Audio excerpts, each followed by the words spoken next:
and we're just gonna start here, I guess. All right. But yeah, okay. Oh, so welcome to Slothcast. This is our series, Drunk on Movies, where we pick a movie that we like, pair it with the booze that goes well with it. We talk about the movie and we drink the booze. I am your host, the Slothman. With me, as always, my co-hosts, Trevor Beveridge. Mr. Trevor Beveridge, how are you today? Tonight? Fantastic. This afternoon. Yeah, there's no better feeling than healing, and I'm healing. I love getting over a hangover, and today I'm getting over a bad case of traveler's diarrhea. And so I feel fantastic. I just celebrated my first dry fart in like 4 days. Wow. Well, we are glad to hear that. Also with me as always, with us as always now, Mr. Detective Wolfman. Detective, what's the streets looking like these days? Oh, they're groovy, baby. I am off the wagon and off to the races. Fan-fucking-tastic. Today we have a guest, Jeremy from the podcast. What's the podcast name again? Flea Pit After Dark. Sorry, say it again. Flea Pit After Dark. Flea Pit After Dark. And he goes by the handles Jeremobie, at Jeremobie, at twitter.com. Yep. That's it. And I was honored to be a guest on his show a few months ago. And you should check that out. Where can they check out your shows and stuff? Yeah, we're over at SoundCloud right now, and YouTube. But I'm working to branch out to broader channels. Maybe eventually make a Patreon if it keeps growing the way it is. But as it stands, yeah, SoundCloud, YouTube. Follow me just at Jeremobie. So that's where I'm at right now. Jeremobie. That is Jeremobie. In case you're listening to this, you want to follow. Yeah, great show. Wait, how are you today? How are you this evening?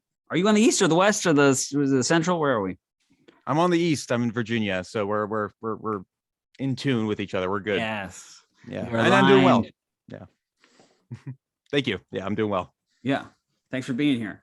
You suggested the movie tonight. The movie we're going to talk about, which is the Long Goodbye, directed by Robert Altman, starring Elliot Gould, and what is that? 1970. That came 73. out? 73. It's close. Yeah. So we are drinking tonight. It's this week. The drink is gin again, but this one is called Malfy gin con limone, and it's from Italy, and it's 41% alcohol content there. Oh yeah. Yeah. So why did you pick this gin for this movie? Well, it's kind of a whimsical choice. So in the film, as far as I remember, no gin is consumed. No. At various points, Marlowe enjoys beer, Canadian whiskey, aquavit, and I think in that scene where he's really drunk, one of my favorite parts of the movie, and he's like yelling at the cops, and he's just plastered. I think he's holding a bottle of brandy. If you go to the source material, though, Philip Marlowe in the Chandler books was a gin drinker, and in fact, he through that, it kind of popularized the gimlet cocktail, which was his drink of choice.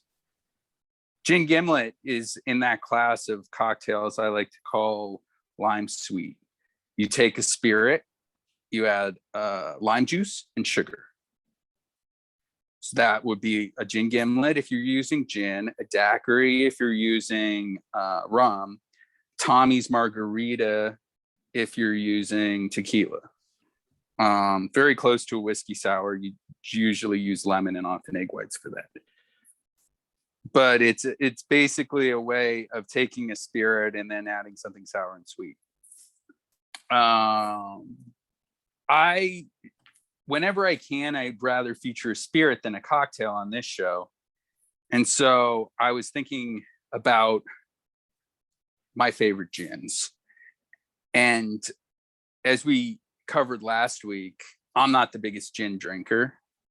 Wolfman isn't a gin drinker either. And I almost feel guilty for doing it to him again 2 weeks in a row. But this is a different kind of gin. This, to me, is a gin that fits well with the film because it's the kind of gin you want to sip. You can have it alone. It's great in a gin and tonic. Great in a gimlet, I think, because the lemon notes in Malfy con Limone, which is the gin we're enjoying, create sort of a mix of lemon and lime in that cocktail that's really tasty. And so much of this film takes place on the beach with scenes of the waves and important as an important part of it. And really, when I was considering what to pair, the only other spirit that crossed my mind would have been aquavit, because of that great scene where they're drinking aquavit together, Marlowe and the writer Roger Wade. Yeah. Yeah. Roger Wade. Yeah. Sterling Roger Hayden. Wade. Sterling Hayden. Sterling Hayden. And Yeah. apparently all those scenes are like improvised, and he's Yeah. like really drunk. And Did they're you- great, did- and it's great. Did you read the Wikipedia article too? Yeah, that's how I study for everything. Everything I know is basically a half remembered regurgitation of Wikipedia. Right. So you add your own little spice in there, so it sounds good. Yeah, if they didn't have like user editors, that would be me. But I didn't feel like aquavit worked for a few reasons. It's I think that the part of the character building of that guy even drinking it was just how crazy he was, because drinking aquavit by the beach is madness. It's Scandinavian in origin, and it's really meant for the cold. It's caraway seed flavored gin essentially, and it's not what you want to be drinking in hot weather. And it's also kind of hard to find. I didn't know how many people even have access to it. Yeah. So the compromise, I guess, was this stuff, which I love. It's from the Torino distillery. Oh, it's like Distillery Torino or something like that. like northwest Italy. Yeah, it's an area classically known for vermouth. Didn't it used to be part of France or something? It's close to there. That could have been at some point in history for sure. Yeah. Yeah. It was all Rome at a certain point. Yeah, sorry. it was. Yeah, exactly. It's changed over the years, but that area is mostly known for vermouth. Like a lot of Martini and Rossi is from there. Branca. They make Fernet Branca, and also Carpana formula, which is often considered the gold standard of cocktail vermouths. Those are all Torino-based distilleries, or to make vermouth, you need to kind of be both a winery and a distillery, or have access to both, because it's made with spirits and wine, and it's aromatized. And sometime in like the middle of the 20th century, this distillery popped up, and they made vermouth, but they started to make gin because there are distilleries and vermouth producers up there making bitter like Campari and making vermouth, but no one was making gin. So to make like the classic Negroni cocktail, you need all three. And Italy still isn't known for its gin. This is probably the most famous gin product from that country. Wow. but it would make sense if you wanted to make a perfect Italian Negroni to use Campari or the, aperitif of your choice. There are better alternatives. Vermouth and Italian gin, all from Italy. Oh yeah. That's like a nationalistic drink right there. And so that's sort of how this started. And then over time, to make it more Italian, because this line of gins, Malfy, they make a regular gin, which is it's fine. And then they make this beautiful stuff. This is their best product. And then they make a pink gin, which is made with grapefruit, and a blood orange gin. Wow. That sounds it's all I made like that with, one. It's pretty good. They're all made with Italian citrus. Who's that? And a lot of people don't. Yeah, go ahead. No, what is Italian citrus? Just like Italian lemons? Is that what you mean? Yeah, exactly. Okay. So a lot of people, Italy, obviously, it's an agricultural gold mine. Yeah. So, aside from just great wine grapes, they grow all sorts of amazing produce. Yeah. And they're also really well known for lemons. Oh. So the most famous part of Italy for lemons is the Amalfi Coast. Oh, okay. Which, again, part of that beach inspiration.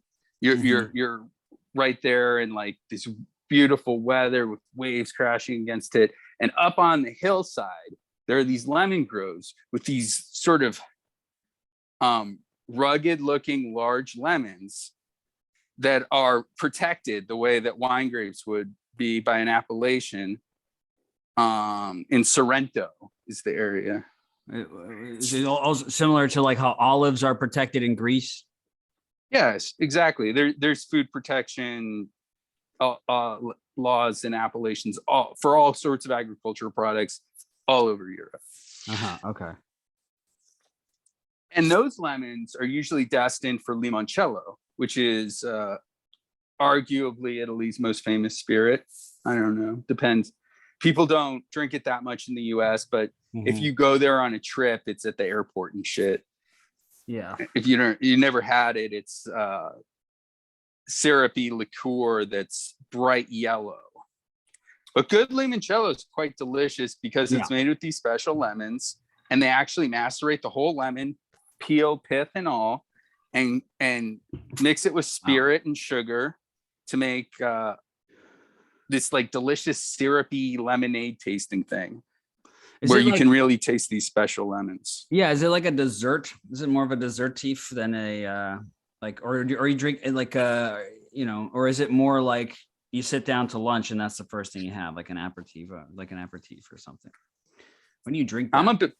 I'm a bit of a Philistine. I think in Italy they drink it with the right dessert. It's really delicious.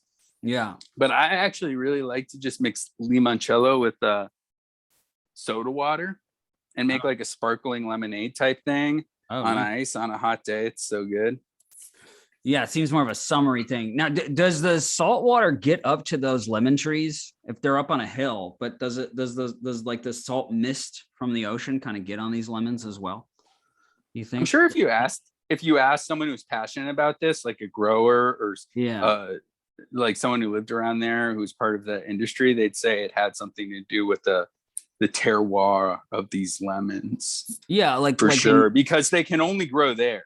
Yeah, because there's something, in New Zealand, like the Sauvignon Blancs there, they have this extra crispy kind of flavor to them because they're grown right by the ocean. So the salt mist kind of gets on the grapes and gives it that zest. So I'm wondering if some of that zest has something to do with that as well. Be interesting to look up. Salty sweetness. So that's those are all those pleasure centers. Those are the most famous lemons in Italy, arguably the most famous lemons in the world, but only slightly less regarded are Sicilian lemons. Oh, which don't go into any specific agricultural product, but if you've ever like spent time there, you know just how freakishly good all the produce in Sicily is, and the lemons are revered to a certain extent, not quite the extent that the Sorrentino ones are, or Sorrento. And this gin is made with both kinds of lemons, Sicilian, Sicilian and Amalfi Coast. The Amalfi lemons. Coast.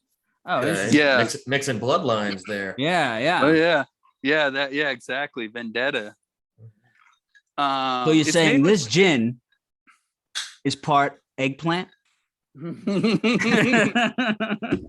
And you're a cantaloupe. And you're Yeah. a cantaloupe. Yeah, exactly. Yeah. Yeah, it's made with more Sicilian lemons because those are less expensive. Okay. And if you made them with all Amalfi lemons, I think it depends on like the distillation run they do, but it's estimated to be about 20% those special Amalfi Coast lemons, 80% Sicilian lemons, but all interesting. Italian. Yeah, all Italian. All Italian. Yeah, and I think that's in an effort to keep the price affordable. In from what I Italy. understand. In Italy. I mean, it's kind of affordable here, right? I mean, it's like, what is it, $40 for me? How much was it for you guys? Mine was 30. 30? Yeah, Okay. mine was like mine was around 26. 30. Okay. Yeah. Maybe mine was like 36 or something like that. Yeah. Yeah. Um, I'm in New York though. They you know, They get you. they fuck you at the liquor store. So part of the reason I like this product so much is that it's cool to have an Italian gin because they drink a lot of gin in Italy, and there's a lot of great Italian inspired and Italian created cocktails made with it. And yeah, go ahead. Sorry. And then this takes advantage of another kind of famous product of it for Italian distillation, the lemons that they use in limoncello. And it's a great gin. As far as the movie goes, I think it's a great Malibu gin. Yeah, absolutely. It's very beachy. Yeah, very beachy. Felt weird to drink it because it's like in the 40s here at night. So right. it felt very summery and pleasant and delicious and take a vacation in your mouth, man. No, you take a vacation in my mouth, you squirrely guy, you. Hey, yeah. Oh, yeah. Yeah. So yeah. And also, yeah, just one last thing I'm going to say is I think it's a really good gateway gin for people like me that aren't the biggest gin drinker and normally wouldn't think of drinking it straight. It's made with all the classic gin botanicals like juniper, but the lemon really kind of helps balance it, so it doesn't just taste like juniper perfume. It kind of has more dimensions. Yeah, it has a little peppery thing going on in there too. I think I sensed. Yeah, it's from the juniper, I bet, or there's some like licorice and stuff. Well, like you were saying, Jeremy, it's like that salt and sweet thing. It kind of gives you those two things at once. It's a great, I mean, I really like it. I mean, I got really fucked up drinking it. I drank it last night while I watched the movie. And on my second one, I was like, I was destroyed. I couldn't, I had to go to bed. I left everything where it was. I was also very tired. I didn't even walk the dog. It was like 10 o'clock. Whoa. I got really hammered off this thing. Well, so because the movie just kind of ends abruptly. So you're just kind of like, sitting there. I started it over and then I was just like, What about you guys? What was your experience or notes or anything? What do you think? I was surprised at how citrusy and lemony it was. Because normally whenever there's a liquor, it's like, oh, it's this kind of flavor. It usually just tastes like cough syrup. But yeah, this was nice. And yeah, I am not a gin guy, but I could drink this. Yeah, I was not mad that I wound up with a whole bottle of it. Yeah. I was kind of the same. I again, not a big gin guy. Gin and tonics were kind of a norm if I was ever gonna have anything with gin, but I would have totally sipped this like when I was at Carolina Beach a few months ago during the summer. It was went down so easy. I don't know. The lemon, there's a little bit, the salty sweetness was there. Yeah, it did this get me messed up last night too. Sneaks up on you. It does. Yeah. I should go ahead. No, go ahead. I should say, like, I just dropped my recent podcast the other night, and that's why like I'm so heavy-handed with a bunch of things right now. But yeah, I did The Outlaw Josie Wales with Clint Eastwood with fellow friend Bloom Online out there. Just a quick shout out. Yeah. Yeah, and so I'm like, it's back-to-back 70s classics right now with this. And I want to listen to that episode. He's great. I was we did, because he knows Low Res. Yep. And was Low Res on your show too? We haven't done a crossover yet. I think it's coming soon, but we have it has yet to happen. Yeah, we did like I think maybe it wasn't live. But we did I did a show with him. Sorry, there's this like fucking crazy guy outside screaming his brains off right now. It's like, it's really funny. So I don't think you can hear it, but I can hear it. It was really funny. And wait, did that just drop? Is that out now? That is out now. It's on SoundCloud. It's on YouTube. Eventually it'll be out on Apple Podcasts and Spotify and all these other sources when I have the time. Okay. Stuff. The Apple thing takes like half hour to set up or something like that. Yeah, I'll hit you up about that later. Yeah, but and then you just the way you set it up is it just needs your RSS feed. So you just put it into you put your RSS feed from SoundCloud. You change your settings there. You get the RSS feed from the settings there. Copy and paste it, and then it should just every time you load a new episode on SoundCloud, it'll load it up automatically on both. You can set it to for Spotify and for Apple Podcasts. Right on. Yeah, no, I really I was gonna say Marlo kind of has an Italian guy vibe. Yeah, exactly. He dresses nice. He's constantly smoking cigarettes. Yeah, and the way he's just very nonchalant about all of it. Yeah, not excitable. Yeah. So I guess we're gonna venture off. We're gonna say ciao and buonanotte to Malfy gin con limone. And I'm gonna keep drinking. No, I'm gonna keep drinking it too. But I guess we're gonna not talk about it anymore. Oh yeah, of course. Right? Are we done? Unless Wolfman, you got anything? I pretty much said everything that kind of stood out to me. Yeah. I don't have since I'm not much of a gin drinker, I don't have the vocabulary. Much like the movie has. tonight. Yeah, much like the movie tonight, it speaks for itself. It's one of these problems that you get into with good movies is like you kind of have to orbit it, because to talk about it is it doesn't, in a way, it doesn't bear fruit. Talk about the story or there are certain elements of it for me, like photography and choices and stuff. But there's just some movies where all you could do for the whole time is just talk about how good it is, and then it ends up just kind of kills it. But when you orbit it, it's kind of a nice same thing with the gin. You can you talk about how it's made, but you got to just drink an entire bottle and go for it, dude. It's like how I hate talking about the weather with anybody, even my own neighbor. I'm just like, okay, yeah, it's cold out.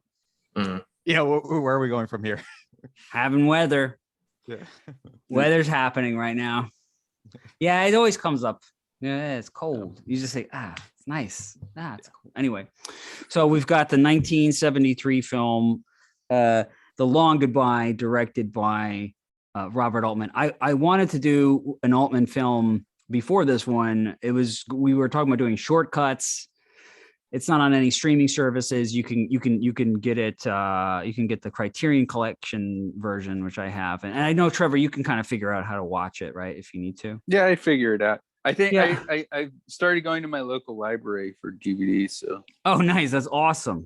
They might have it. Yeah. And then the other one I wanted to do was California Split, because I think that was I think that's probably my favorite Altman movie as of now. And this sort of Oh, series that he made. interesting.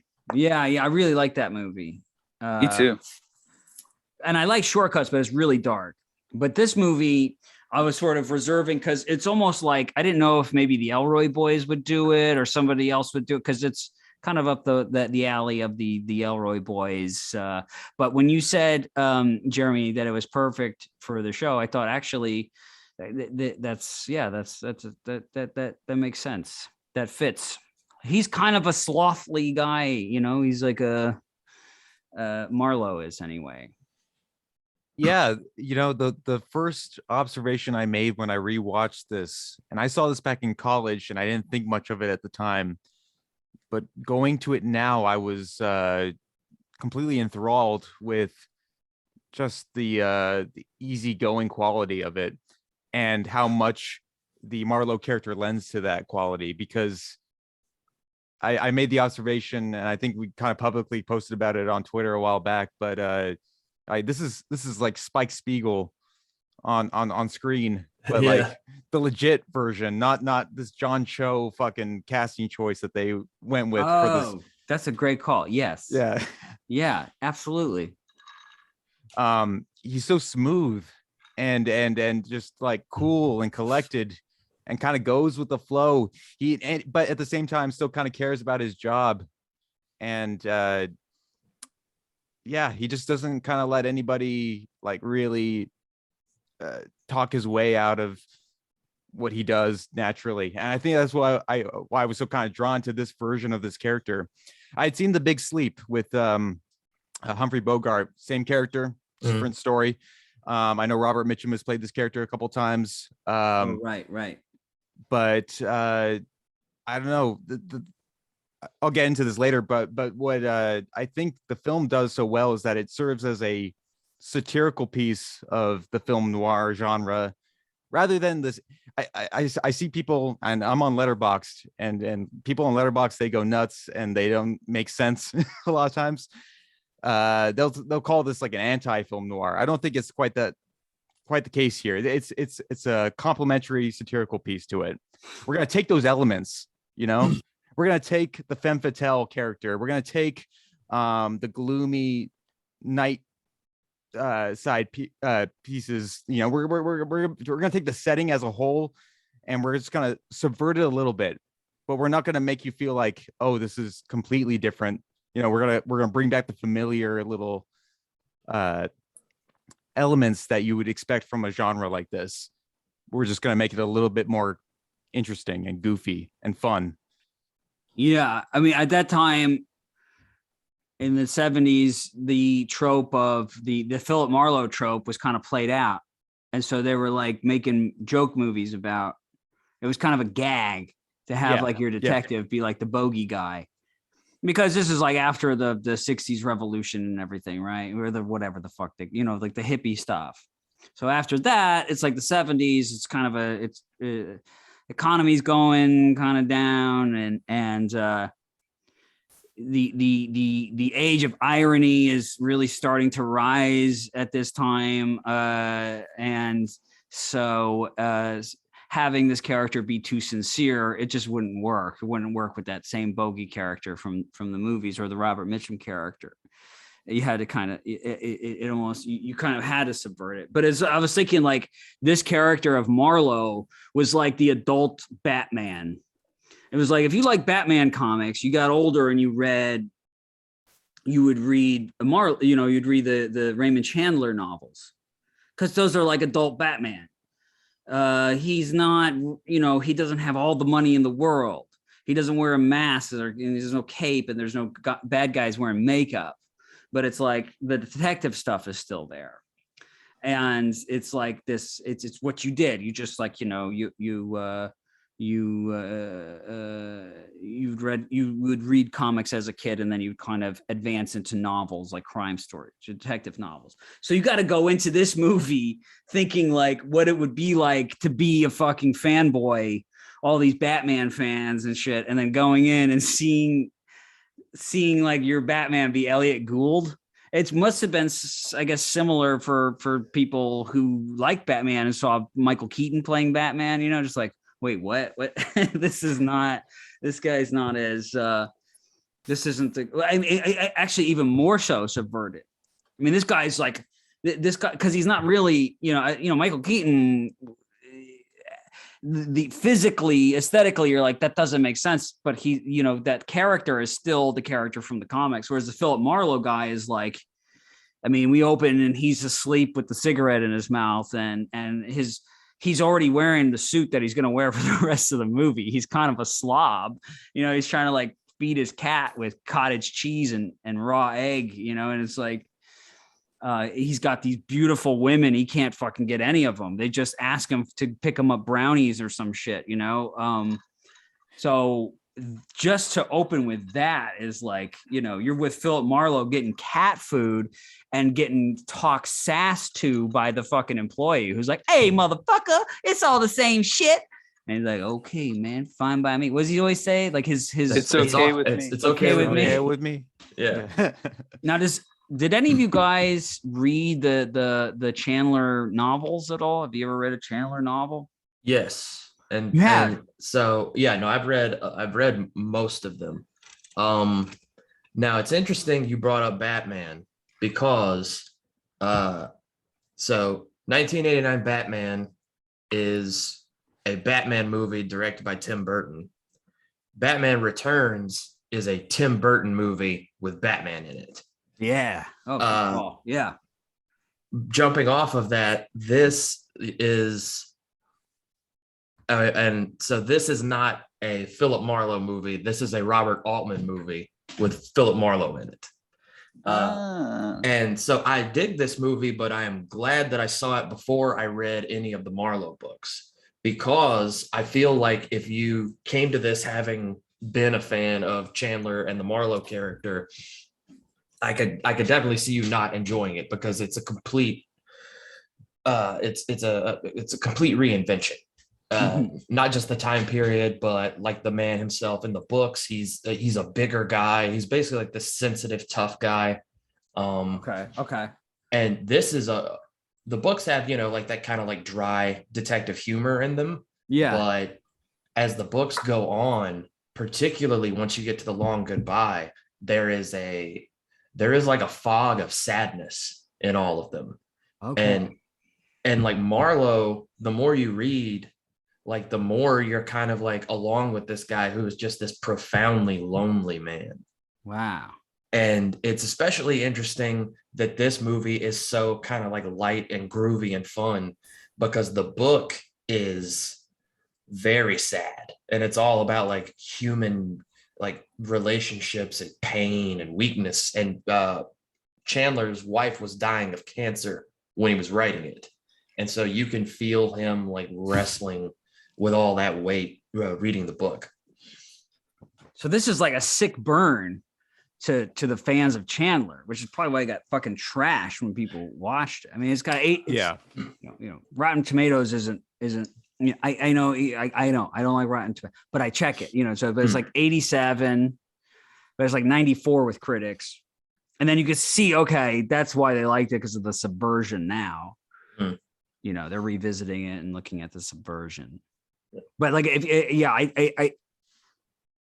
so I bet it was like really upsetting for fans of the character and fans of the author to see what I believe a woman wrote the screenplay. Yeah, was it Lee Brackett? Yeah, and then Altman added what he called, from the Wikipedia, right? He called them like gags, slapstick. Like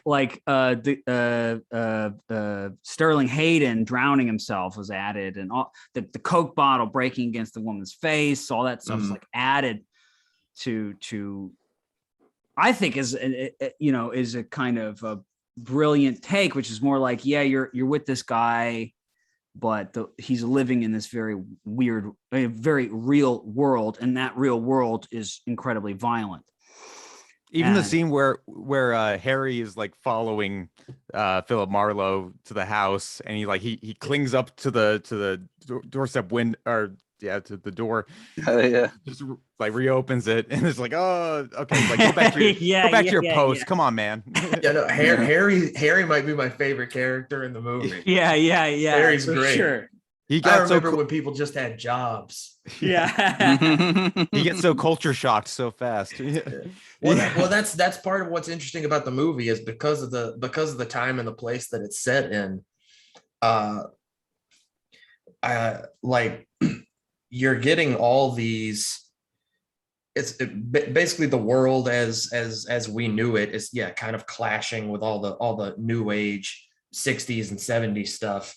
And you have like Sterling Hayden's character who's like this 20th century, like old timey, like Hemingway fisherman type guy. And he's married to this bohemian English woman with all her weirdo fucking friends. and you have Marlowe. It's almost like the only way Marlowe is able to survive is by being unaffected. Yeah. And just kind of not being pushed around, but basically just kind of rolling off of things. Yeah, I think he's It's like okay with me. Mm-hmm. Okay with me.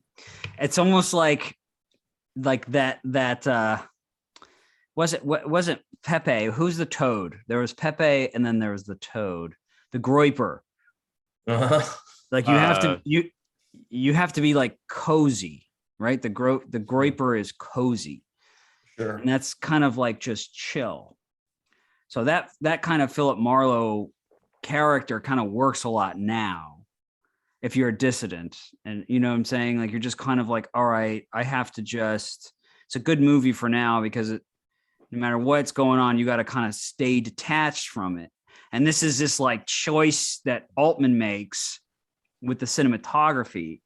And I came up with this idea organically. I had an actual organic thought that I read on Wikipedia to be actually what the intention was.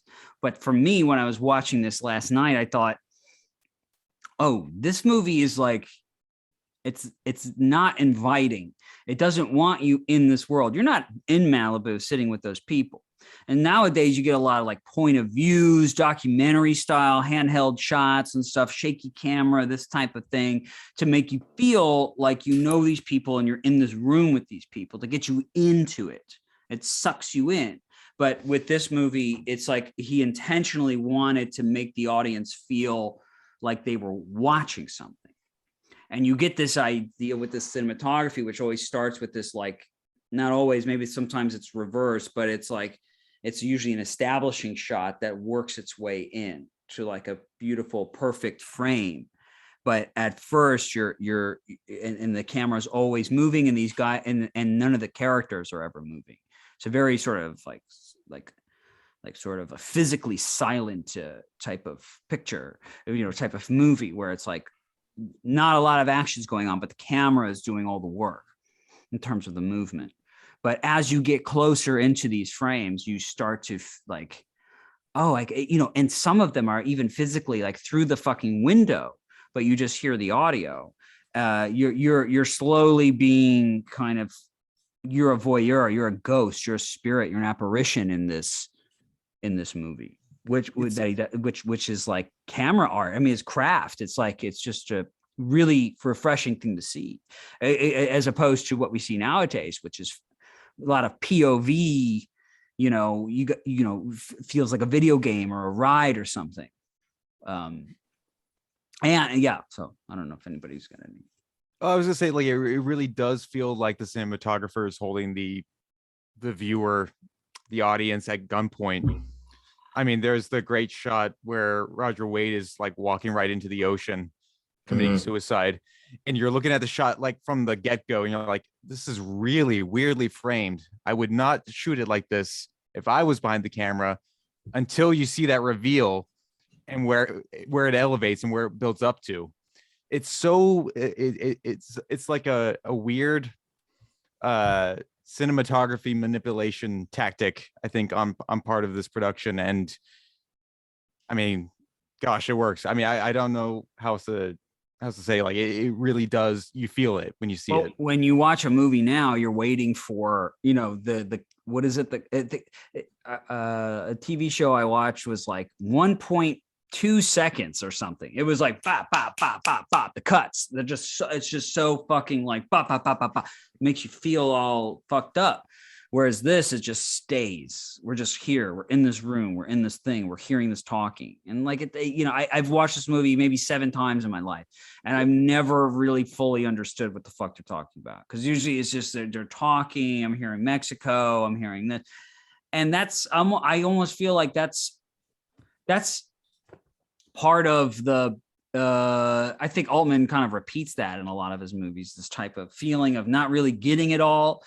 You know, with that, he has that recording style, right? The sound design style as well, that he started with MASH, which was like, I forget what the technical term was called, but it was like open recording or something, where it's just like, we've got mics all over the place. And in the final thing, we're going to turn all of the voices up as well. And you're going to have to focus really hard to hear what our main protagonists are talking about. So I really he's such a singular type of filmmaker in that style, like in a way that like Brian De Palma hit on, or you like you said, Wolfman. This is an Altman movie, and it just happens to have Marlowe in it. It was almost like that's what they used to sell the fucking thing. Well, like, and Top Batman. The way he directs the movie, like it all like echoes Marlowe's attitude in the film, because the movie, the movie's not a thriller, even though it is a mystery, and there are stakes, like people die in the movie. And you have the Marty Augustine character who's clearly like not afraid to commit acts of violence, but the movie, there's never like the score never comes in and is like, oh, now it's dangerous. You know, like you never really feel worried for Marlowe, you know, because it's not detachment, but it's sort of like, so the song in the movie, The Long Goodbye, it repeats throughout the whole movie, but different versions of it. So that song is almost like representative of Marlowe. So no matter what the situation is, no matter what the style is, Marlowe always keeps the same notes, like the song. What didn't John Williams write the song? John Williams. So yeah. Now, is it the same Williams? Because on my DVD on the back it says, I don't know if he did the. Yeah, it says John T. Williams. Oh shit! But when John Williams, like, this is Star Wars, dude. They got Star Wars. But when I watch the movie, he's just credited as John Williams. So right. I don't know if it's the same guy. That's what. I assumed it was. You know, that's a great mantra in the story. Is that song? You're always in it. You're always like, it's always present. Even the Mexican funeral is like doing the long goodbye. It's every day. No, it says it's John Williams, at least according to Google. John Williams, Star Wars did this. Yes. Yeah. You know what's strange is it's John Williams' music. Sorry. Yeah. John Williams, I forgot who he sounds like. But I was listening to some classical music, and I felt like, oh, this is maybe it was Beethoven or something, or maybe it was Chopin. No, not Chopin. He was like piano. It was somebody, but he really plays up like classical music tropes that were famous. It's kind of like even Star Wars. There's moments in Star Wars where it's like, I think it was Beethoven. Then I was like, oh, this sounds just like Beethoven. This is what all this guy did, was just kind of ape that style. But I mean, it's similar to like Brian De Palma or something, you know, just going like, I'm going to do these scores in this way. But if that's the actual John Williams who did this song, I mean, can you find it anywhere? Is it available on Apple or whatever? I don't know. I'm gonna look it up. He loves the horns though. Like John Williams, especially when he's attached to a Spielberg project, like it's all like musical manipulation with his music. Like there's times where I watch a Spielberg movie. I've talked about this before. Like I would remove the soundtrack from the scene. I would be equally as engrossed if the music was not there at all. But he's a good composer, like in his heyday. Yeah. Yeah. Did you guys watch Dune yet? No. Not yet. No, I have not watched it yet. I really enjoyed it. But the one thing I would say about it was that the score was really forgettable. But in the IMAX theater I saw it in, it was like powerful. It was like shaking the fucking room. But I think they had Johan Johansson, who was going to do it, and then he died. Yeah. And I thought that would have been beautiful if he would have. I thought he was a great composer.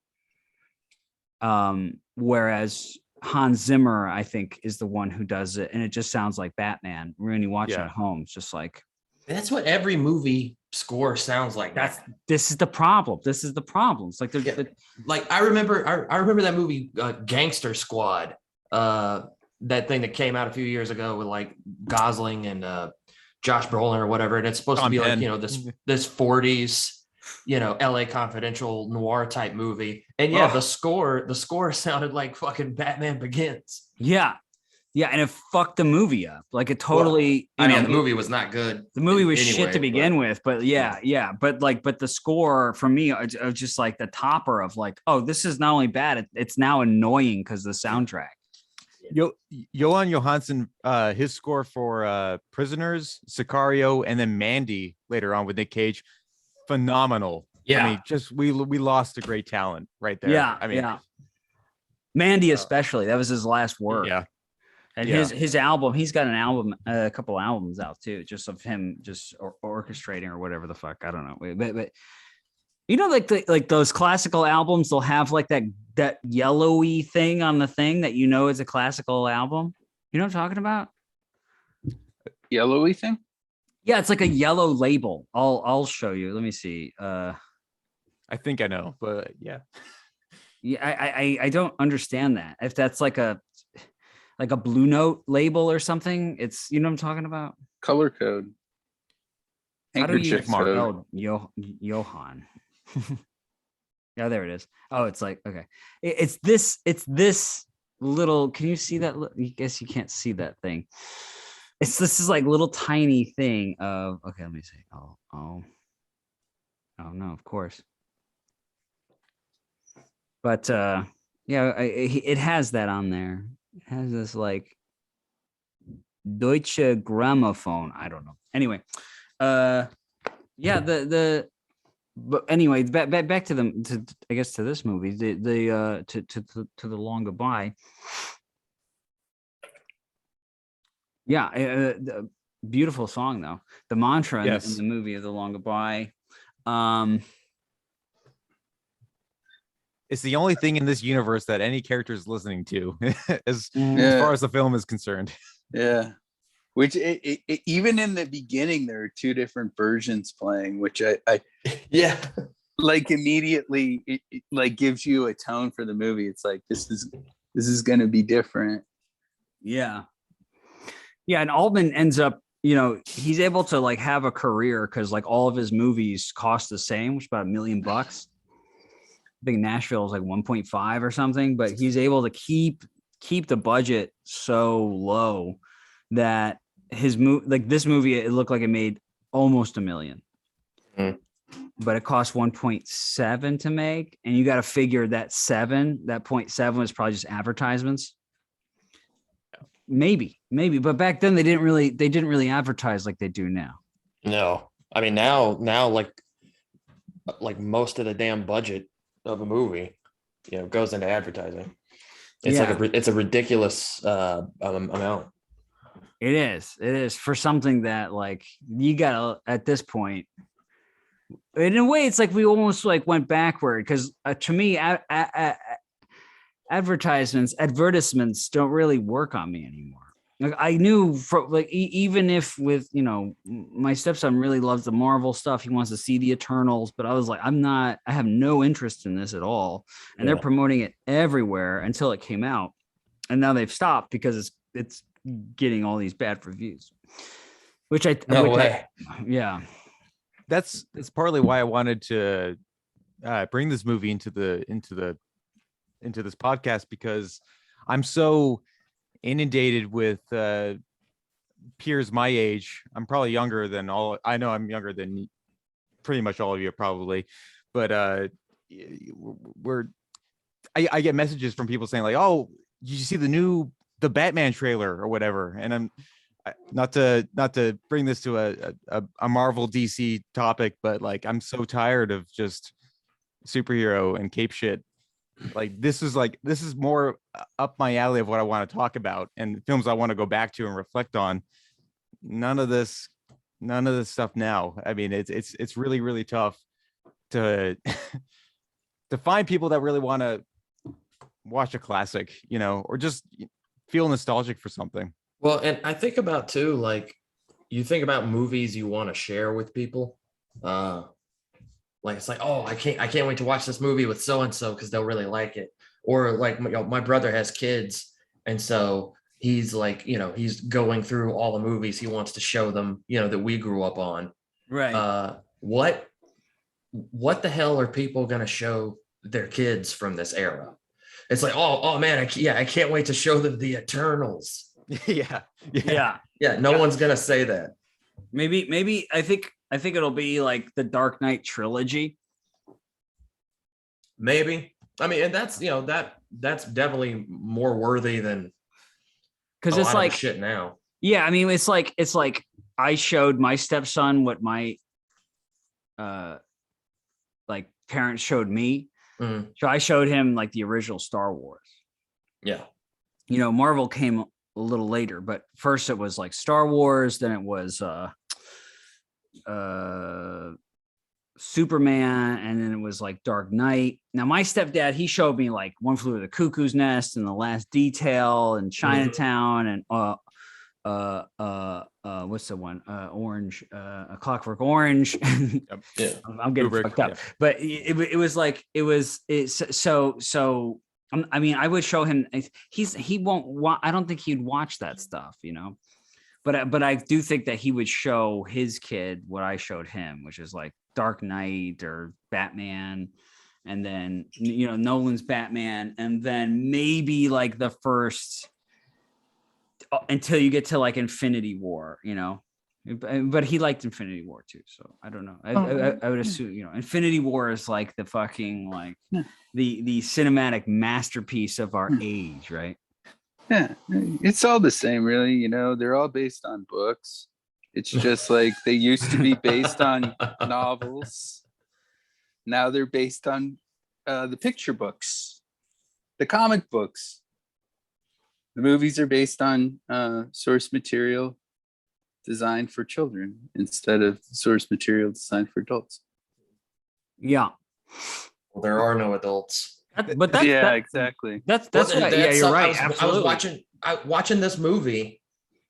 I guess I was just in a weird headspace or whatever, but I was more struck just by like, man, like everyone in this movie is just like a grown ass person, like that cool piano bar he goes into, like earlier in the film when he gets out of jail. I wish that bar existed somewhere. But like the two guys working there, it's like you don't see human beings who look like this anymore. Mm-hmm. Something's gone horribly wrong. Yeah, something's in the food or in the water. We all just like everyone just looks like a kid now. Where's all the 20? Well, that also comes. Where would I talk about? The last episode, maybe.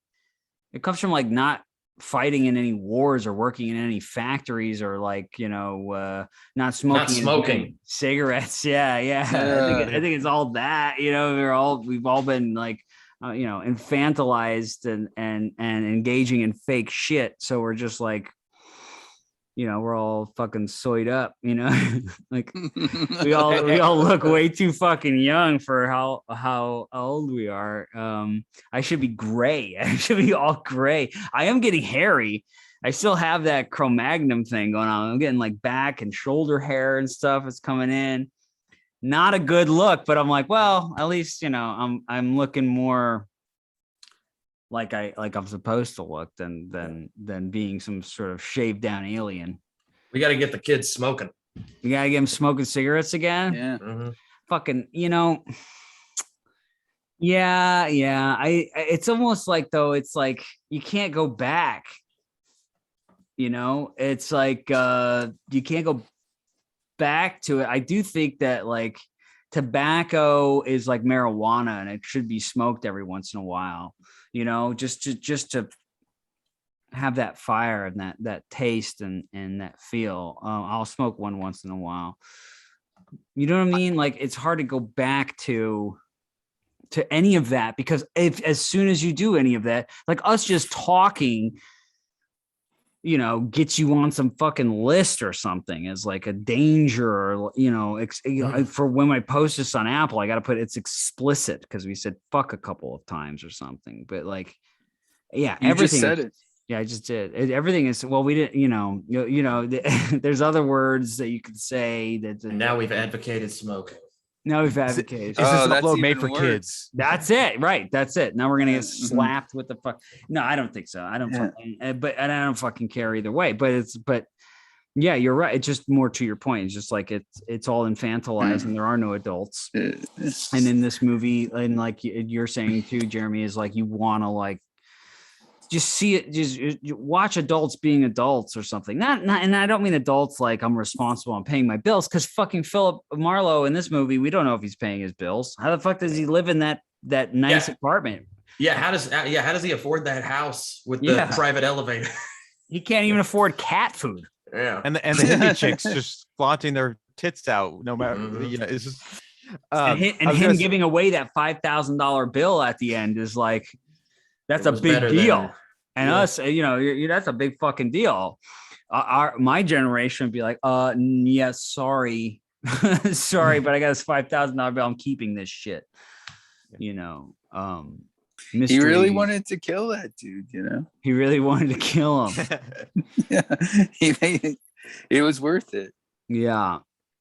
I don't know if I've ever wanted to kill anyone that badly. I'd probably pay 1,000, but not 5. And adjusted for inflation, yeah. Right. Well, it's odd too, because like when that scene happens in the movie, it doesn't feel out of place, or at least it didn't to me. But you never really. That's never telegraphed. Like you never get the sense that like Marlowe, that there's like a growing bitterness, or that he feels betrayed. Yeah, good call. Yeah. That's a good call. Absolutely. Like he's super chill until the very end. Then he murders his. Then he does it suddenly. Sticks to his guns until then. Yeah. Yeah, it's like his only friend in the world. Yeah. And then he kills him. And then he's chill again. He just like walks away, cool as casual, and dances and a harmonica. with some. Mhm. Yeah. And if you think about it, it's like I guess I could see that. Like, dude almost got him arrested. Like he got him into so many bad situations because of his antics, and you could see why a normal person would be in a homicidal rage. But just because of the nature of the character, you don't expect that from Marlowe. But he still, I guess, is capable of that vengeance. Capable of that brutality. Yeah. It's like the brutality is really played up in this. I mean, like the the sort of brutal nature of the world is really brought up in this. I mean, you got the guy who's what's his name, who's smashing the fucking bottle against the woman's face. You've got the husband, Marty Augustine, played by Mark Rido. Yeah, that's right. Rido. Yeah, he's Augustine great in this is too. Yeah, Augustine, he's beating her up. He's gonna cut off his dick at a certain point. He's gonna cut off Marlowe's dick. You were a Moyle. Your father was a Moyle. Yeah, cut him. He's a little show offy. You see that in his character, and I like and this is why the film does such a good job of going back to the slightly darker roots of what a noir film encapsulates. you know, he like smashes that Coke bottle over his girl's face, and it's like, that's somebody I care about. That's somebody I love. Imagine what I'm gonna do to you. Like that little moment where you're like, oh, this guy is actually he's a hothead. He's crazy. Will just do anything to meet his gains, and he's just a little unpredictable in that regard. He's super like he's but he's not masculine. That's the thing. That's the thing. Yeah, he's overconfident, and that's why there's that danger. It's very smart because it's like this guy's so dangerous because he keeps wanting to prove himself to this guy who's not impressed by anything. So now this guy's gonna go to like every length to like impress this guy who can't be impressed by anybody or anything. And that's pretty based actually, because he's not like it's mafia tough. He's like this like, you know, meek looking, you know, guy you wouldn't expect it from. But because of that alpha shit that he thinks he's got to like project and he can never be, he surrounds himself with the muscle. He surrounds himself with that. And then when Schwarzenegger. Absolutely. Great cameo. The ex-governor of California, I guess an ex-Republican. I don't know. He's getting them all to. Yeah. No, I was saying like he's getting them all to strip down. But in that, everybody get naked. Yeah, come on, everybody. Take your clothes off. And Schwarzenegger's the fastest to strip. Really? I mean, wouldn't you be? Yeah, he didn't get credited. He didn't get credited. He didn't get any lines. So like, I feel like he was like, I'm gonna fucking show. It's very smart, like to do. That's basically what I do is like extra work, right? He's doing extra work. So like but he knew somebody's gonna see this. They're gonna see my big muscle tits. He sits down and like flexes his tits, and you see him like the tit move. You're like, whoa, this dude's jacked. And he strips right off with his little dick and everything. And hey, it fucking worked, man. Someone saw that and was like, that guy. Maybe Milius saw that and was like, yeah, that's the guy right there. That's Conan. Yeah, big muscle tits, little steroid balls. Yeah. But he's got he surrounds himself with these toughs. And when that fucking doesn't work, you know, he starts to get brutal. And then, you know, Marlowe's brutality is almost a betrayal of what you're expecting, which is like, this guy's super chill. But then also, well, he can't be trusted either. And he's pretty fucking violent and brutal in himself. Yeah. Well, it kind of echoes the Lebowski episode you guys did, where you're talking about sort of like the Zen of Lebowski and how the whole trouble is that he has this attachment. You know, he has that attachment to the rug. And if he would embrace the Eastern philosophy of having no attachments, you know, he's almost there and he would be happier. And Marlowe feels in this movie like he personifies that. He really has like no attachments. He has no real, like he at least carries himself like he has no real investment in the events of the movie, even though like it deals with a friend of his. Yeah, it's not that it's impersonal, but yeah, he just feels yeah, damn, I don't know. My vocabulary is totally like just unaffected. Yeah. Unaffected. I mean, it's how you have to be in the world now. That's what I was talking about earlier. It's like I don't get involved in any of this shit, any of the and because it's so fucking lame at this point. It's like whether okay it's with me.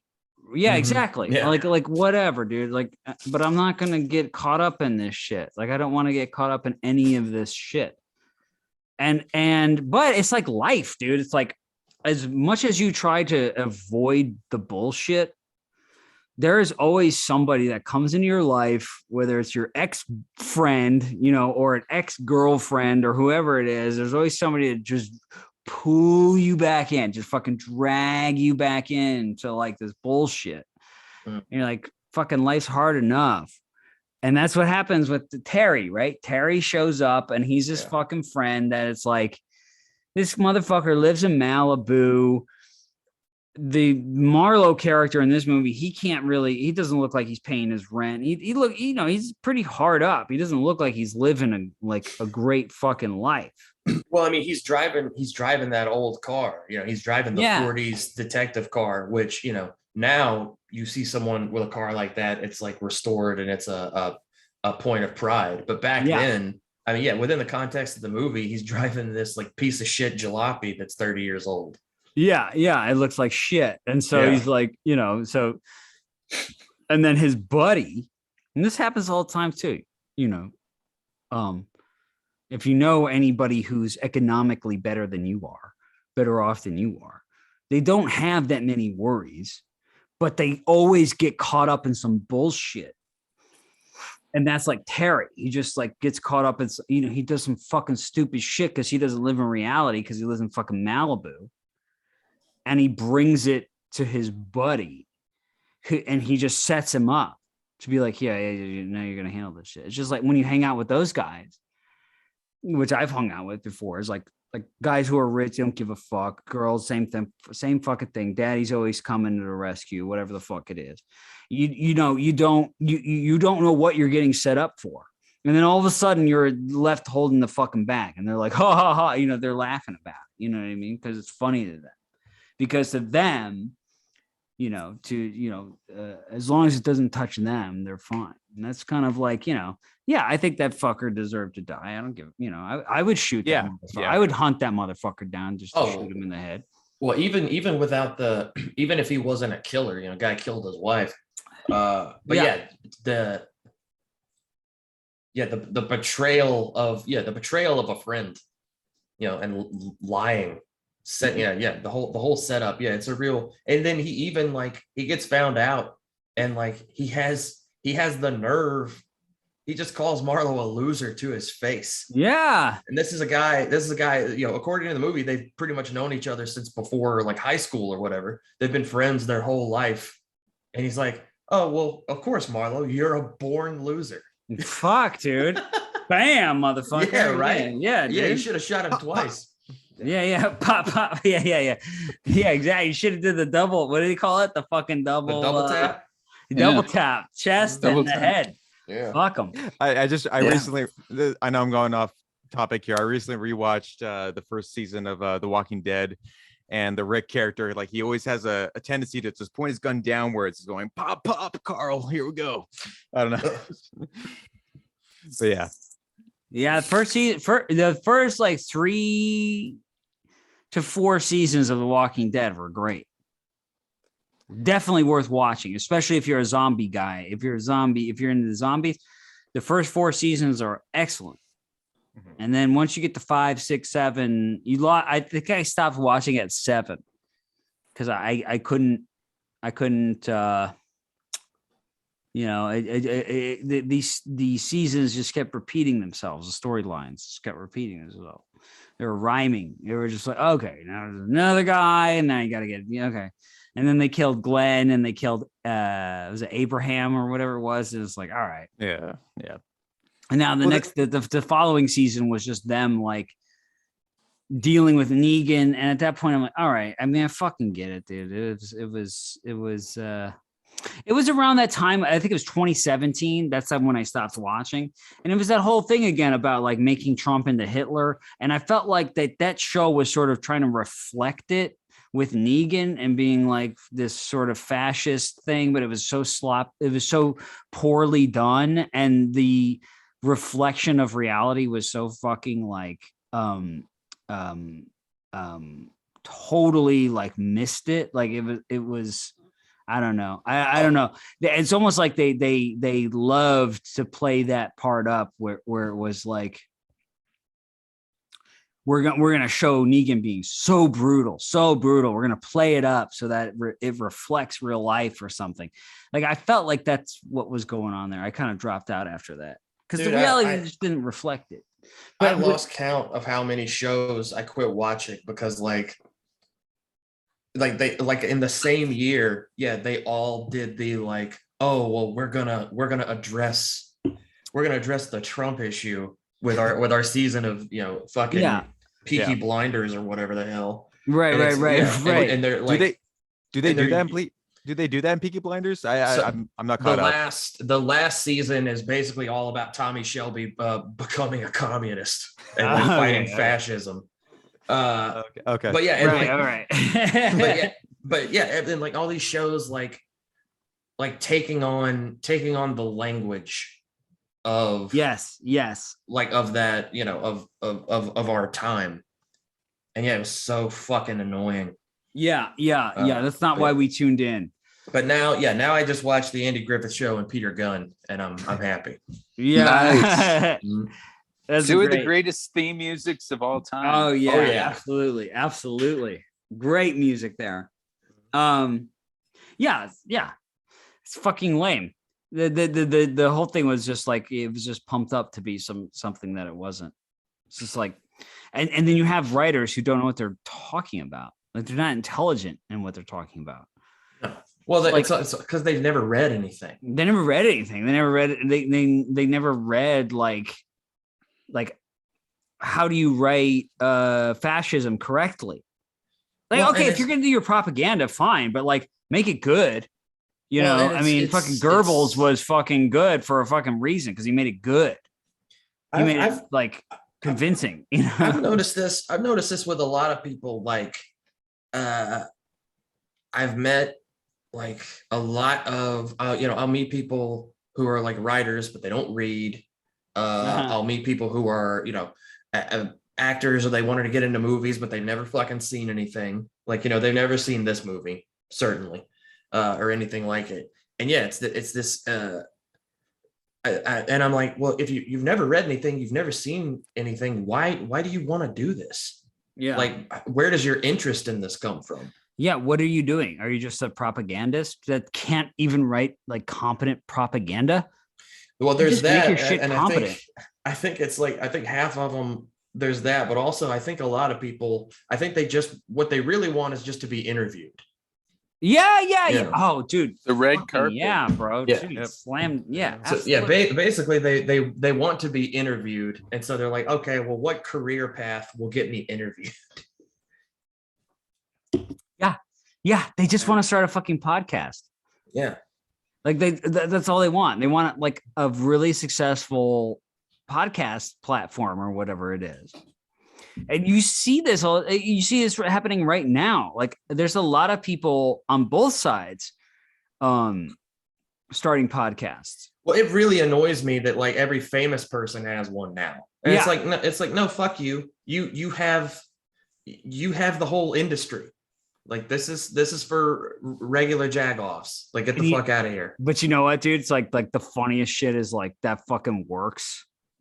That's the thing. That's like, that's the thing that like, the fact that like Michael Imperioli or something like has like millions of fucking listeners just because he did Sopranos and is not based at all and is a total fucking weirdo. Like, the fact that he's got this like, so and he hates when people call him Christopher from Sopranos, but at the same time, his fucking podcast is all about the Sopranos. Yeah. You know what I mean? It's like, it's just fucking, it's so fucking lame, dude. Give me a break. Get the fuck out of here with that shit. I don't know. It's a weird, yeah. It's weird. So I'm kind of guilty of that too, a little bit. Like, my whole podcast reign so far is in reaction to that kind of shit. And the kinds of, again, I'm surrounded by people who are, so my first episode was on Black Christmas. This is a classic horror film with from the 70s. Yeah, like, again, nobody I know closely like is like actively watching or has any sort of attachment to that film. I'm trying to bring back like, okay, these are classics that we should be reflecting on and really channeling into our, if we want to be movie fans, we should be like reflecting upon these kinds of films.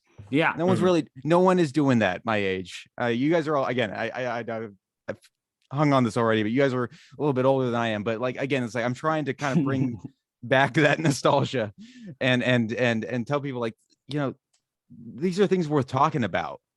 And they present things that show a different side of reality that is not present today, where it's a little bit more nihilistic and a little bit more just yeah.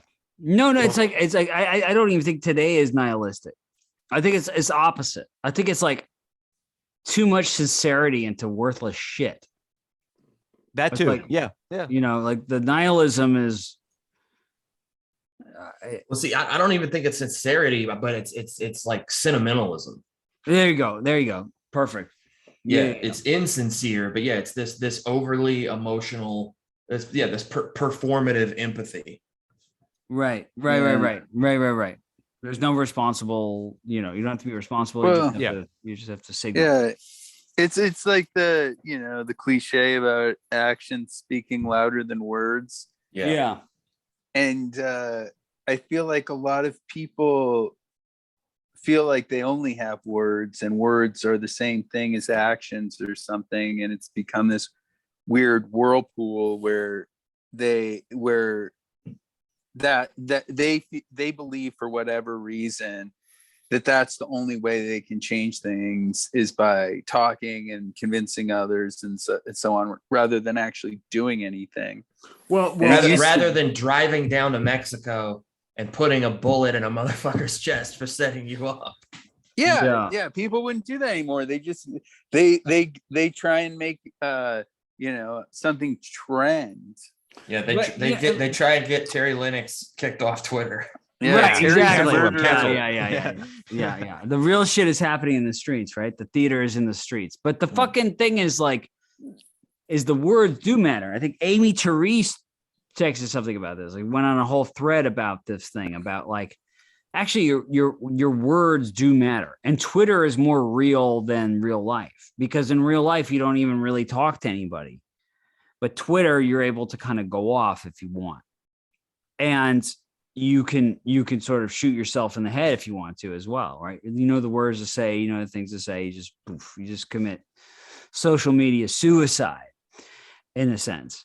And it's like the words, when you say that what you're saying is like the words matter more, but it's actually your actions that matter more. But when you're living in this society where actually your actions don't matter because your actions are just going to work. But it's actually your words that matter. Because if you say some shit at your job that upsets somebody, they go to HR and then you either get a talking to or you get fucking fired. It's actually like your words. I disagree with this premise. I disagree with it too, but I'm just saying that like that is the reality. And then that fake reality, and it's not, I'm not saying I agree with it. I'm just saying like where we're at is like the words that you say will be used against you. Whereas if you're actually, well, and that's, I guess my point is I feel like that's the world people are trying to create, but it try as they might and as hard as they try and will it to be so, someone who actually sets their mind upon doing something will always be more powerful than someone who talks about it. Yeah, absolutely.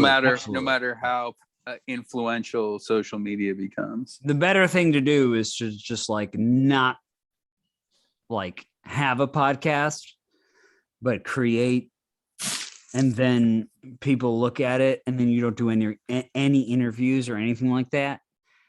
Or if you do, you leave it very cryptic. You know what I mean? Like you gotta basically be like Stanley Kubrick, like that like you go, or you know what I'm saying? You gotta let the work speak for itself and let everybody else just interpret it how they will. You know. And Anthony, I shared a small segment of our discussion on the way of the gun on LinkedIn for a brief moment, and then I deleted it. I was like, nope. The working world does not deserve any of this until they've decided that they are prepared for it. because we're just talking loosely. You know, we're not going off of like, I don't know, all the polite bullshit that you see in every single mainstream podcast now. You know, we're just shooting the shit over a movie that we both like. And yeah, I made that firm decision like very quickly. Like, okay, no, I'm not going to do this, because I do work a full-time job, a part-time job, and I freelance. So I'm constantly doing things in different places. It's just tough, you know, because you want to share that spice of your life a little bit, but at the same time, like, not everybody's prepared for it yet. That's what I've kind of run into. I don't know. Yeah, Weird. I mean, what I've run into is like people actually want to be red pilled. Yeah, They find it seductive. They don't find sex seductive anymore. They just want to like be a part of the transgression. They don't even give a shit about the politics, really. At least the people here in New York. They just kind of want to be like, they want to be pilled. And they know what's wrong, because everybody knows what's wrong. Because if you look at a situation and you see what's wrong, and you say, hey, this is what's wrong, you sort of like say this is what whether it's cape shit or whether it's, you know, politics or whatever. Well, everybody knows kind that of agree. everybody knows that something's up, because like it all happened quickly. Yeah. Like, yeah. this isn't this isn't like our grandparents being like, oh, it was different when I was your age. Like I remember, you know, it was different. It was better. Yeah. And it wasn't that long ago. Like, especially like just using movies as an example, the aughts. Like the aughts was a great fucking decade for movies. Like I feel I was in like the 4 years that I was in college. I think my pals and I went to the movies every weekend, and there was always something worth seeing, and it was all different. You know, like in the same year, you'd have like Sin City, The Constant Gardener, Children of Men, 310 to Yuma. Yeah. You know, and like and adults are going to the theater to see these things. Yeah, no, everything is safe now. It's got to be safe. Well, yeah, it's safe, and it's all boring, and it's so fucking lifeless, man. There's no moxie, there's no force of character. No, it's like because, and that's not just movies; it's like everything from everything. Yeah, incompetence from the top down. Oh yeah, you know, nobody wants to be there. Nobody wants to be at work. I get it. You know, it's very boring. It's very vanilla. It's very just like mundane, and like nothing is joyless. Yeah, because you don't get a movie these days typically where characters are just having like common camaraderie like with each other. They're just a normal one. Yeah. yeah. Well, you know, like even like that speaks to romance and sex. It's like, it's just like we've become so removed from that now. Yeah. And that's, I know I'm trying to tie this a little bit back into The Long Goodbye. Yes. Yeah, go ahead. But like even look at Marlowe's character. You know, he's not even like thirsty for the femme fatale in this whole movie. He's just like doing his thing. He's like, nah, you deserve me. I don't deserve you. Yeah, that I think that's kind of where we're at. Yeah. As well. Is like, you look for girls or guys, whatever your thing is, you're lucky to find one, but most people are not. And what you find is like people who are willing to go a certain way, but not all the way, or something like there's not, it's just like they're scared of kind of going into adult shit. They want to keep everything pure. They want to keep everything like innocent. But to actually like have some skin in the game, they're not really willing to do it. That's what I find. if you meet a girl and you want to have a fling or something, it's got to be like completely. You've got to be a virgin. You got to be pure. And so, but at the same time, you also got to be cool, and you also got to be like handsome, and you also got to be funny, and you also got to be successful, and there's like all of these manufactured like tropes that you're supposed to like, all these boxes you're supposed to check, and Marlowe just doesn't check those. Yeah. Well, also this was back, this is back before, like this is back before you're competing with the world. Right. Like even though the people that you may come across, they're never going to meet the good looking people on Instagram or whatever, but now that they know that they exist and that they're constantly like looking at them, the regular people in their life no longer measure up. And also, and I think this is just like a generational thing, it's like people don't realize like how boring like most of life is, and you kind of have to create like not entertainment, but like you have to liven things up. You can't just sit around waiting on the world to fucking entertain you. Yeah, there you go. Yeah. Oh, dude, that's fucking profound, man. Absolutely. Dude, that's so good. You have to be a fucking character. Yeah, man. Well, I mean, just look at just little things like now when I watch, like I watch this movie and they're throwing that party. Like I don't remember the last fucking time anyone I knew threw a party unless it was like a wedding. Right. Right. But that's like my parents did that all the time. I got like photo albums of tell them you, just having shitloads of people over, So Curtis Yarvin was a guest on the show. Mm-hmm. And I love his ideas, and I agree with pretty much all of them. I love his approach. I'm a Yarvin fan. If they made Yarvin t-shirts, I'd probably fucking buy one.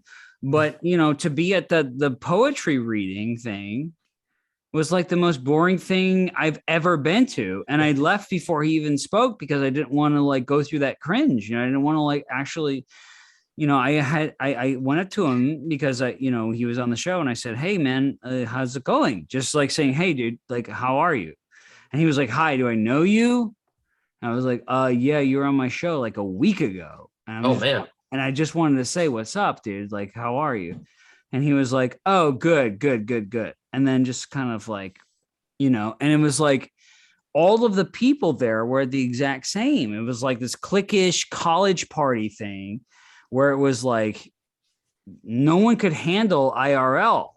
It was like nobody could handle it. Nobody could handle just being in real life and being chill and being cool.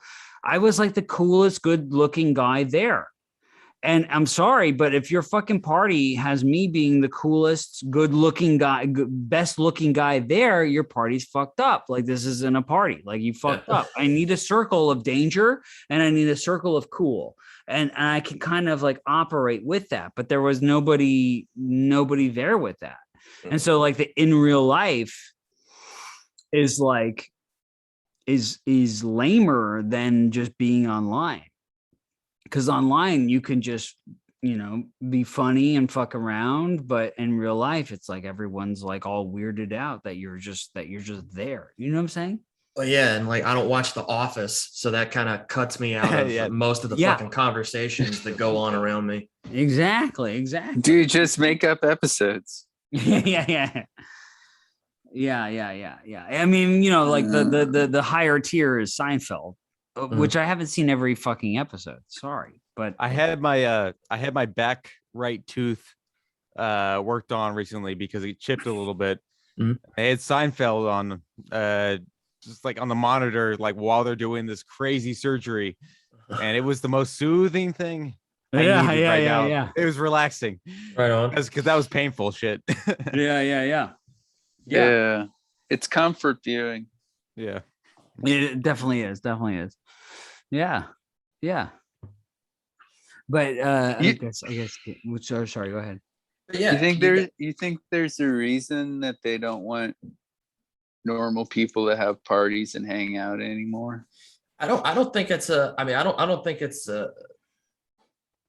I don't know that if there's a they in this situation. It's just like I think there is. I mean, maybe, but it's like I don't know if everybody's so tired. I'm like, I'm like, what are you fucking tired from? Like you answer emails for a living. Like, how are you tired? Yeah, I don't know. Not Relaxation is the the most- most tired. Yeah. not even just tired, but just like they can't even take real life. Yeah. The most exhausting thing when I was at this thing, I like had a confrontation. Person I was with was like, that was very intense, and it was like violent. I was like, dude, like no punches were thrown. Yeah. I was just stating my place. Like that's just what I do. I'm not. I mean, you know, I'm chill. But When you're in New York, like I thought that shit happened all the time. Yeah. I mean, like, you know, you get in confrontations all the time. And you do get that sense of like, hey, it's okay with me. And it's okay with me is a sort of vibe that you have to have when you're in New York. Yeah. Like you're just going to get into a confrontation, you know, or you're going to be, hey, it's okay with me. But in New York, it's mostly like, no, this isn't really okay with me. Like, you know what I mean? Like you're going to call motherfuckers out. You know, you're not going to stop some guy from taking a shit on the subway, but the vibe is like, okay, well, that's okay with me, I guess. I'm going to go to the next cart, you know, like in the next subway cart. But yeah, I think people kind of miss that altogether, especially within this country. Like it's not going to be right wing. It's not going to be left wing. It's going to be like chaotic because this country is founded on the founded by rich people for rich people, and we can exercise that, but like we can exercise those sort of like those rights that we were given by the founding fathers, but those guys were all rich, and then you learn, okay, well, yeah, I can say certain things or I can do certain things, but there's this caste system that's there. That's kind of like baked into the cake that you're never really aware of until you're up against it. And then you think it's like some awkward thing, but actually, no, it's a caste thing. They look at you and go, yeah, like, who, he's smart or he's handsome or tall, whatever it is. But like economically, like, where did he go to school? Like, did he go to college? It's all the more reason to throw dinner parties and flirt with ladies in real life and fucking mix it up, man. Yeah. You have to normalize. You got to go out and tweak people. You got to needle them. Yeah. You got to normalize being normal. Yeah. You got to normalize being like, no. We're not playing your little fucking games here.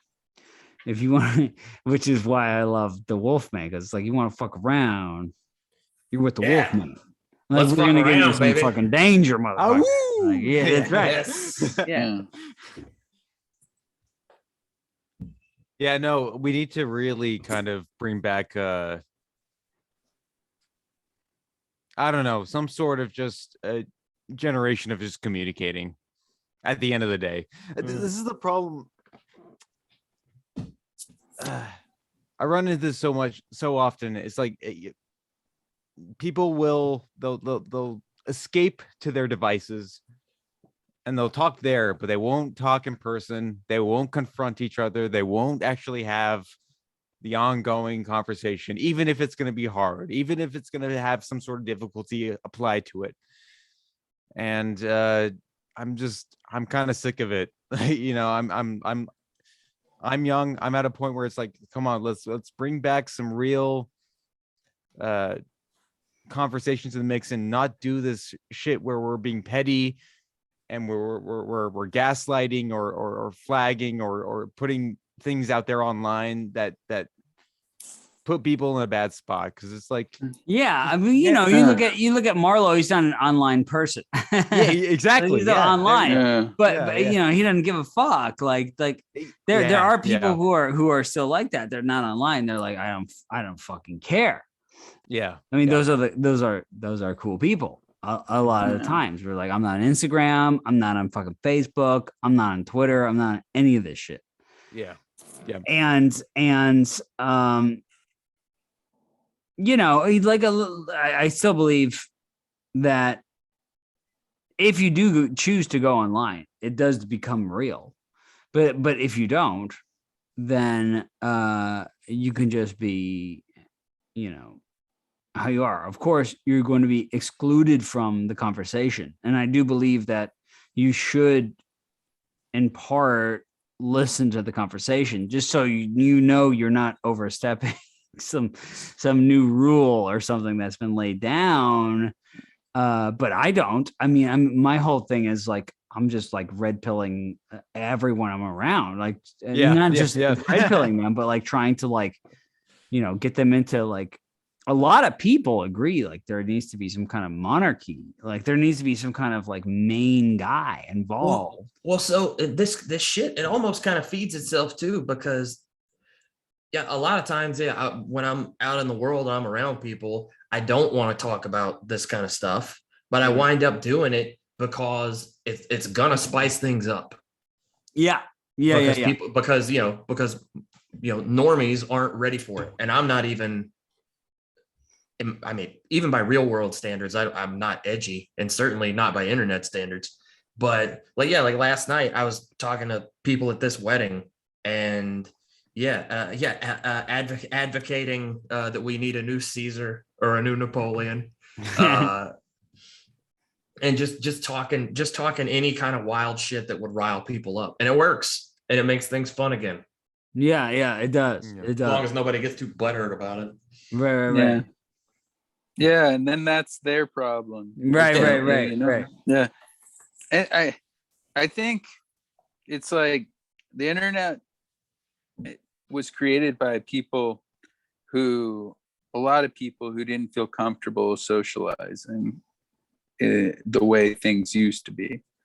And they saw it as a new way.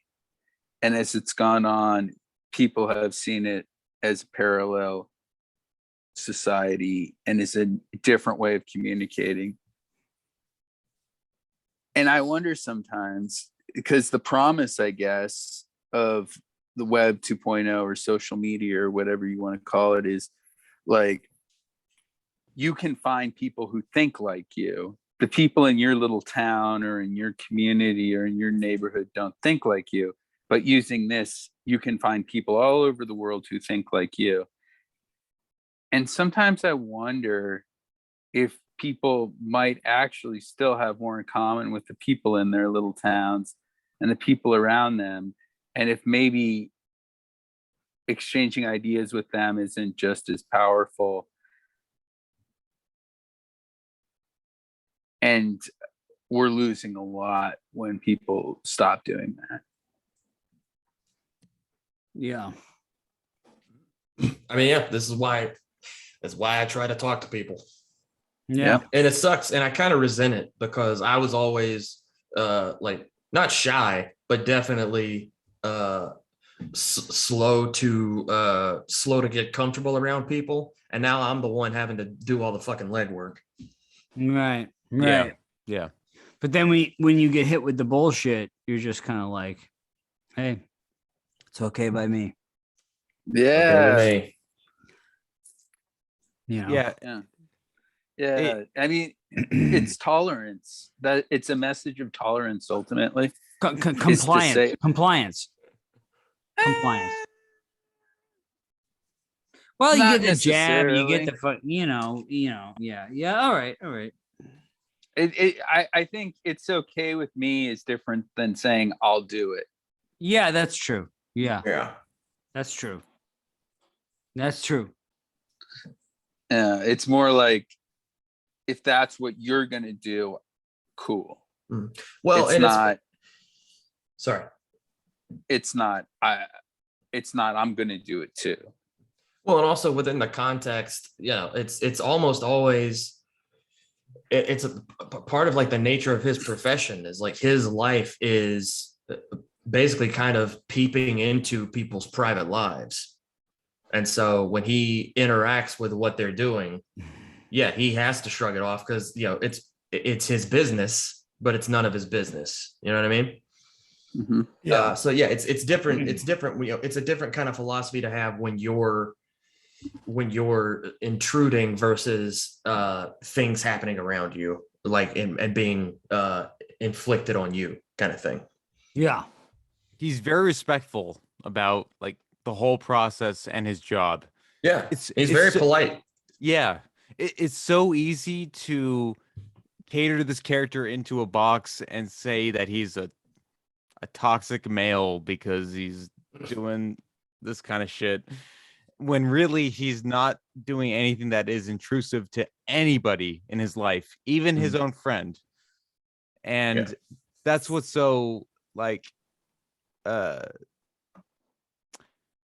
I don't know, it's just so very refreshing to the mind and to viewers when you see, like, this is a guy that cares about, like, even he lives in a dingy apartment, he lives in the hell of it, he's trying to pay his bills the best he can, but at the same time he's got nothing to hide. He's got nothing to show off. He's basically just kind of very loosey-goosey and going with the flow. And Marlo, at the same time, he is harboring this resentment, and it does build into violence. Yep. Yeah. And so, hey, there's a fucking lesson right there. Well, it's interesting too. It's interesting too, because like at the beginning of the movie, all these different people are talking about. They keep telling him that they like his face. Right. It's like, that he has they like his face. He seems like a stand-up guy. And it's funny because it's all these dishonest people with something to hide that can sense that about him. Yep. And they're all looking to fuck him over. Mm-hmm. And it's like, I've gotten told that many times. It's like, you've got a very punchable face. And I always remember it. I always remember the people that tell you that, and you should, if you are a young, talented guy, remember that motherfuckers are always trying to get at your ass. They're always trying to get you wrapped up in some bullshit. They're always trying to get you wrapped up in some bullshit. Don't fall for it. Do not fall for it. You got your friend Terry showing up at 3 a.m. This motherfucker he got nothing you want to fucking deal with. You fucking tell that guy to go fuck off. Don't. Marlo did the right thing. You think so? When your friend comes to your place at 3 a.m. and says, "Hey, I need you to take me to Mexico," you fucking do it. And if your friend turns out to be a piece of shit, that's on them. They'll pay for that in hell. Yeah. No, I'm with Wolfman on this one. Okay. Yeah, I disagree, but that's because I get wrapped in this shit, and I will get too involved, and I don't want to be. You know what I mean? Like, I don't want to get involved in. Like, I had a friend call me up one time, and he was like, "Just tell my girlfriend that I was with you last night." And I said, "Nah, dude, I'm not fucking doing it. Like, don't involve me in your bullshit, dude. I'm not fucking covering for you because I'm gonna say the wrong thing, or I'm gonna, I'm not getting involved in this. Sorry, I'm sorry. You know what I mean? Sure. Yeah. I did that. My instinctual survival mechanism is like, do not fucking get involved in this at all. That's a little different though, because he's asking you to lie. Right. So like right. He's true. That's true. He's upfront asking you to compromise yourself. Whereas, Marlo has no idea why Terry has to leave, and he doesn't ask. Yeah. It seems airtight. It's like, I'm just getting this guy out of the country, and like once he's out of the country, he'll disappear. No, it won't come back to me. He's gone. It seems legit. Right. I would be interested to see what you guys think of this book. I think you should read it Okay. because I'll check it out. it's a very different. It's just a very different kind of story. Okay. And you because Marlowe is the narrator, you definitely get a greater sense of how affected he is and the kind of the cost of being like unattached and alone. Okay. In the book, does he have a cat, and does he live by a neighbor of No. no, okay. No, so the books all take place like in the 30s or 40s when they were written. Yeah. But no, he lives in the Hobart Arms apartments in Hollywood. And yeah, he has no pets, no family, and yeah, no real friends. And part of the book is like him like befriending Terry Lennox. I think the names might be different, but the Roger was it Roger Wade? Is that the Sterling Hayden's character? Yeah. Oh yeah. Yeah. And like befriending him despite all of his like obvious character flaws. And the wife in the book is a little more upfront, like you get more of a sense that she's not she's a little more like duplicitous and a little bit she's kind of trampy. Okay. Yeah, and so it's kind of like it's almost it's like Marlowe making and losing a friend. Yeah, it's to me, Sterling Hayden does all the work in this movie. Man, he's so good. He's a great actor anyway, but especially after having had a little too much to drink last night and kind of going on a bit of a tear on my way home, walking kids. He's such an incredible drunk. Like Yeah. The way like and the kind of drunk like who gets amplified and who gets where alcohol acts almost like as a stimulant, and all that times where he's like I and he's like turning around and he's like so like disheveled and he's like going 100 miles an hour. Yeah, God, it's so like it's such a great performance. Yeah, I mean, you go from like The Killing to Dr. Strangelove to The Godfather to this is like this guy is a powerhouse.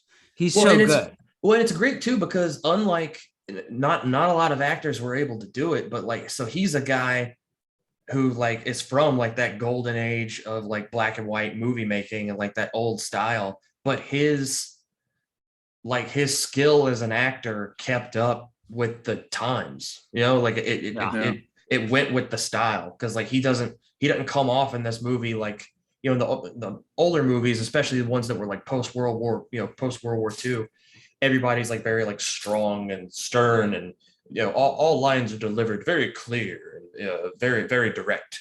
But like in this, he's seamless with the new style. Yeah. Absolutely. But still powerful. It's such a presence.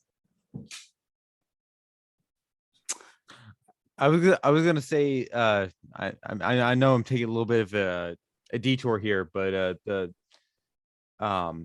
Pancho Cordova character as the doctor, he was interesting in terms of how like he kind of converted the Roger Wade character to kind of go back to his roots. Like, I'm messed up. I don't know what I'm doing. Yeah, I was trying to like pinpoint the actor. Like, oh shit, what have I seen him in? Oh, The Burbs. He's Mr. Klopek. Yeah. Yeah, he's the Illinois Nazi in the Blues Brothers. Yeah. Oh, Henry Gibson. Yep. Yeah. From The Laugh and and he's so good. Like he sells that role in those movies too. Yeah. But here, like he's like the short guy, but I'm gonna slap the shit out of Roger Wade. Get you back to your senses. Like, Yeah. dude, come on. You're not well. Well, it's weird. I'm your fucking doctor. Give me my check, you know? Yeah. It's weird too, because so much in the movie, like, even though you kind of figure out what has happened by the end of it, so much of it is kind of left unclear and unsaid. And like, I almost get the feeling that like Terry Lennox killed his wife, but they staged it to make Roger Wade think he did it because he knows he's a violent, like, blackout drunk. Mhm. And that's why he killed himself. Right. Like, I almost feel like he thinks he did it, and that's why he's such a wreck. Oh, that's interesting. That's a good take. Yeah, that's interesting because this movie's sort of, I think, intentionally obscure due to Altman's style and the way he has Marlowe talk, and sort of the way the plots thread together. It's meant to be confusing and things like that, like you wonder about, right? Yeah. Right. It's never made it really clear exactly what happens. Well, and part of that is like, so the Big Sleep is the first Marlowe novel, and the book and the movie are like, the plot is very convoluted to the point to where, like, there's sort of a famous anecdote of someone asking Raymond Chandler, like, who killed a specific character. It's like, did someone kill him or did they kill himself? And Chandler was like, I don't know. Yeah. He's like, I just needed a dead body. And so I think that's almost like kind of a nod to that, to like it, to a lot of these plots being like over complicated and over convoluted. Right. You don't But it's really weird. fucking know. You never know. It's so weird too, because like on the surface of this movie, it's so with movies like this, or with a lot of mysteries, a lot of times it feels like there has to be like this very intense plot, high stakes, a young girl was murdered, or the I don't know, this movie, it feels so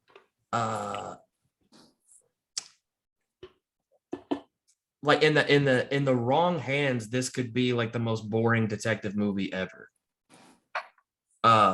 Because there aren't car chases. There's not a lot of gunplay. A gun is fired once in the very last scene. Yep. And it's such a relaxed kind of it's just like a stroll through like West LA, this whole movie. But yeah, like, you're never bored. Yeah. I don't know. Yeah, it's just such a So like, watching it, I watched it again today, and I think it's like my third time watching it, and it gets better with repeat views. But yeah, it's just so relaxing. It's definitely like the perfect kind of movie to watch on a Saturday or Sunday. Yeah, with a drink in your hand. Dude, my first rewatch of the film was on good old VHS.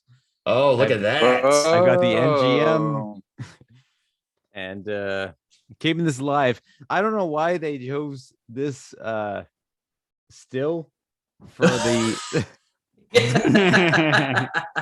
it doesn't sell me on like, okay, I gotta watch this movie now. Yeah. It's on Long Goodbye, but MGM, they didn't know what they were doing at the time. But like, that was the thing, it lends itself so much to the aesthetic, because you want to be immersed in something again, and nothing, as we've already pointed out, is not doing that shit. We're not really being respected as audience. Yeah, Yeah. there you go. It's a good way to put it. Yeah. So yeah, go ahead. Go ahead. I got nothing. No, close us out. Oh shit. Well, watching Long Goodbye on VHS and just like appreciating it on an old school level as a 26-year-old male man, I'm just, I'm taken aback. This is how it was at one point, and there's potential to bring this back. There's potential to just let us feel it out and let it be. But we need people to step it up. We need people to just kind of say, you know, give some nuance to your characters when you're writing a script. Give some worldly I don't know, give a world to people that want to see it. You know, Yeah. set up your setting to be the finest it can be. I'm drunk on gin at this point, but I'm just saying, like, you know, Drunk on that's the gin, point. drunk on movies. That's drunk on movies, man. This movie is going to have a release in a month on 4K. Okay. And so if you can swing it, buy it, because it's going to be like $15.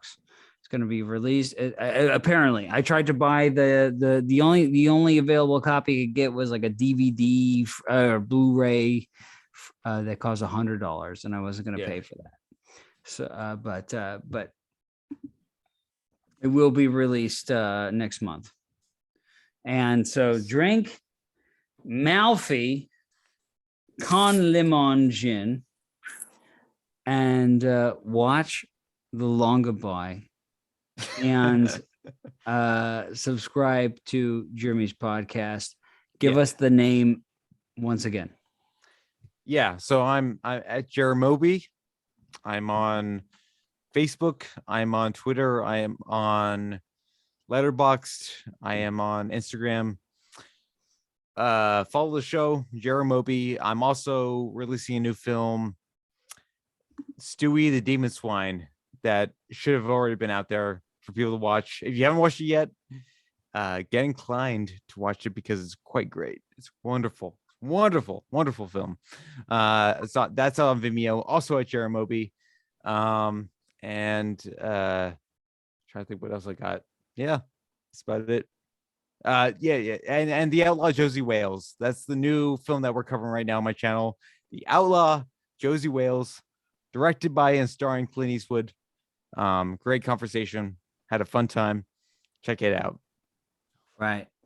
Thank you so much for joining us, Jeremy. We'll talk to you again soon. All right. Cheers.